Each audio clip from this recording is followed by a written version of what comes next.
Hello, fellow gamers. Today we're going to be diving into why your keyboard isn't thocking.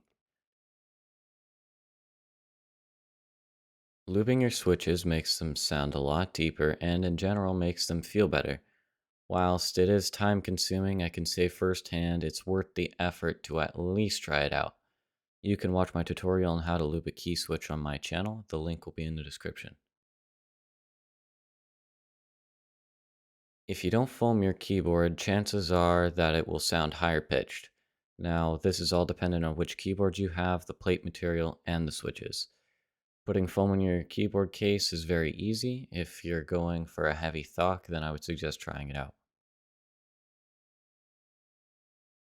There are different types of plate materials, and it's good to have the right kind for what sound you're trying to create.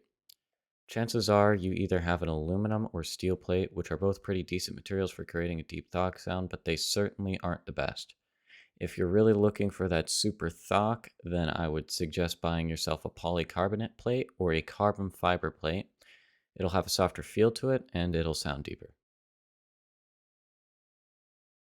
If your stock keyboard can't create a thock sound, then chances are you're going to have to mod it quite a bit in order to get the sound you're looking for.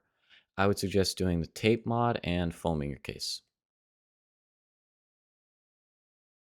This one is more common than you might think. It is possible to have the wrong keyboard for the sound you're looking for.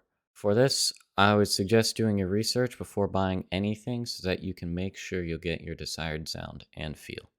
I hope you enjoyed and I hope you learned something. Please consider liking and subscribing.